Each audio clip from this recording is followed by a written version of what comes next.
My guest today is Barbara Hayward. I love telling stories, and I love the stories of my spiritual experiences over that time. I seem to be a lady that just walks into stories, and stories happen around me. I get placed into situations, not thinking there's a story out of it, but there's a story that comes out of it. Now, there was a second story, if I may, with trees. Oh, absolutely. I'd love to hear it, Barb. This happened last year. So there's 35 years difference between my first story and this story. My the reason I'm in New Zealand at this part of time is because my youngest son has got our youngest grandchildren, and I'd never lived near them, different countries. And so he said to me one day, Mum, the grandbabies are not getting any younger. They're growing up really, really quickly. You need to be part of their life while they're growing up. So hence, of course, Mum and Grandma and Granddad moved countries, as you do, and here we are. So they bought a house, a lovely house, very old, and in the backyard they planted a shrub or a tree, and it grew over the 10 years that they planted it. And now it's not a really massive tree. It's not a very shady tree. It's quite spindly in itself. And they wanted to take it out and put it in the front garden because now they wanted that space for something different. And I went there one day, and they've got concrete around the base. All the concrete have been taken up, and they're digging away and digging holes and, all around the roots.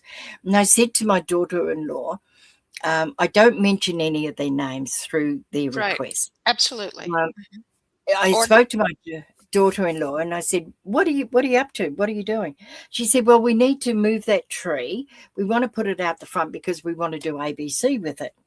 And I said, it looks like a bit of a mess. She said, the trees, the roots are really quite down. I said, oh. And she said, I don't know what to do because I don't really want to damage the tree roots because then it'll kill the tree, which is not what we're after. And I said, oh, would you mind if I do a bit of my own mumbo jumbo on this, which is what I call it? She said, sure. Now, her eldest daughter, my eldest granddaughter here, has shown a great interest in my life and my spirit and things like that. And so I said to her, I'm darling heart, I'm going to talk to your tree.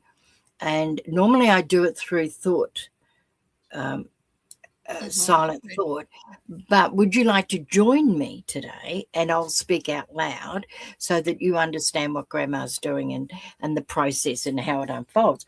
So she went and got a couple of plastic chairs, and I sat there.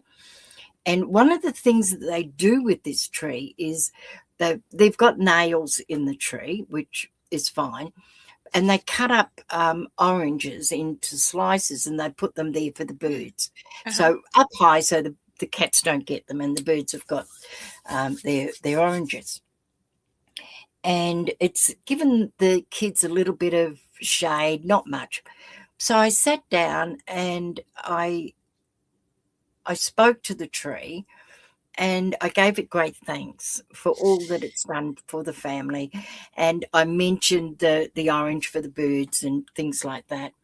And I said to the tree, it is now time, with your permission, that we need to move you. And we've got a space out the front, and you've been here alone for all these years. But out the front, you've got family waiting. You've got other trees out there that you will be part of a new community. You'll be part of their family. And I said, however, there's a problem. And the problem is you've taken your roots so far down that we can't get it up without damaging you. And we don't want to damage you. Is there a way that you could possibly release your roots so that we could come and pull you out a lot easier? We would really appreciate that because it is time to go to the front. And so I thanked it for releasing its roots. And so then we went out to the front, And I said to the other trees, I sat in front of them and I said, look, you've got a brother coming to stay with you. He's been out the back, but now it's time for him to come and join your family. I would expect you all to treat him nicely.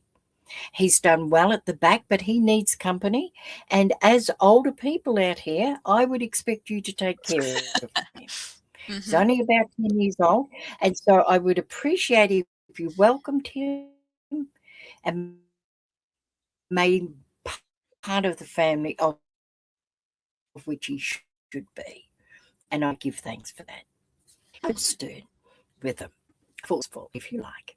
And so I went back a couple of weeks later. I noticed as we walk around the back that the tree, and I said to my daughter-in-law, I said, did you get it out? Or because I didn't see it, I didn't even look at the front. And because I'd forgotten what I'd done. And she said, the funniest thing happened, Barb. I went out there a couple of days after or a day after when you did the exercise with your granddaughter. She said, I got all the excavations, so I was ready to rip that tree out. And I moved it like this, and all of a sudden it started moving and coming up, and the roots had released themselves. And we just took it out and we planted it at the front. I said, oh, well, that's amazing, isn't it? Who would have thought? I said, who would have thought? That's what I say to everything. Who would have thought? Because I never, ever, ever, and I have never said it because I hate having people say it to me, is I told you so. I cannot stand that term, that sentence. So I just say, who would have thought?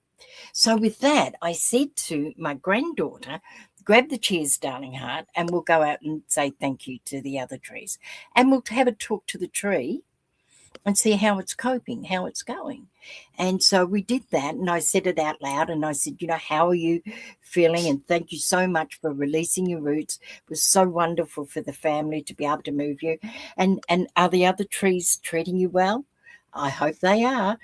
We've had a chat, and is it nice to be with company all the time? And you look really happy here. The tree really looked happy. And we had a conversation, and I thanked it very much again. And I said, just enjoy your time with your new family, and off we go.